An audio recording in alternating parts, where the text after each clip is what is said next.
अब हम लोग चर्चा करते हैं, हो गई है पीर पर्वत सी कविता का मूल भाव। हो गई है पीर पर्वत सी कविता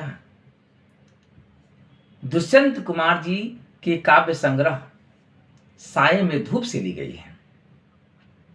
प्रस्तुत कविता में दुष्यंत कुमार जी ने स्वार्थी नेताओं के कारण समाज में उत्पन्न विषमता, कुव्यवस्था का वर्णन करते हुए चर्चा किया है।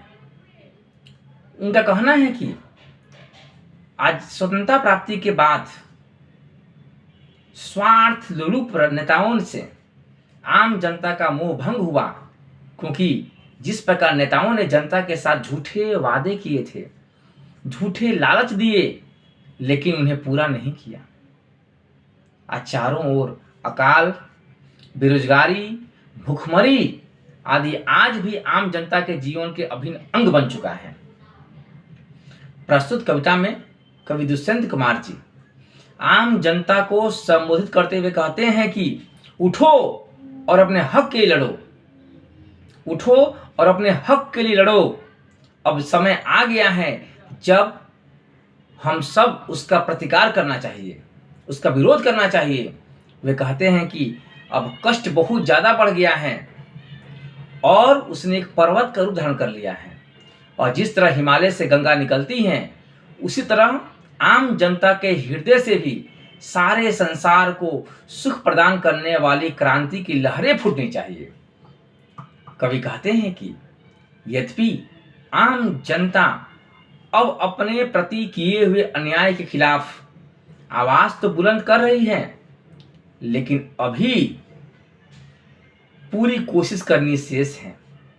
उनके अनुसार जनता सत्ता पलट करने से भी तभी कामयाब होगी जब लोग सड़कों पर उतर आएंगे और सभी संगठित होकर, एकजुट होकर अन्याय के खिलाफ आवाज बुलंद करेंगे। दुष्यंत कुमार जी ने नेताओं की मौका परस्ती और वादा खिलाफी को समझते हैं, इसलिए वे कहते हैं कि मेरा मकसद सिर्फ हंगामा खड़ा करना नहीं है, बल्कि हकीकत में शोषित जनता की स्थिति में सुधार होना चाहिए। वे केवल झूठे वादे और झूठे प्रलोभन से कुछ नहीं होता, अपितु वास्तव में परिवर्तन होना चाहिए।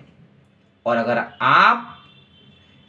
यदि आग लोगों में परिवर्तन के प्रति वास्तविक उत्साह नहीं है, यदि आपके मन में परिवर्तन की वास्तविक उत्साह नहीं है, क्रांति की हिम्मत नहीं है, तो वह बहुत ही चिंता का विषय है। क्योंकि आज समाज में क्रांति की जरूरत है, पूरे सामाजिक क्रांति की आवश्यकता है। पूरे समाज में यदि क्रांति होगी तो इस प्रकार समाज में फैली कुव्यवस्था अवश्य समाप्त होगी, और प्रत्येक व्यक्ति के हृदय में क्रांति की आग जलानी ही होगी। जो मनुष्य का शरीर विरोध न करते हुए, जीवित होते हुए भी एक लाश बन गया है, मृतदेह बन गया है, हर लाश को चलना होगा, हर हृदय में विरोध की चिंगारी जलानी होगी। तभी जाकर समाज में इस कुव्यवस्था का अंत हो सकता है, इस विषमता का अंत हो सकता है।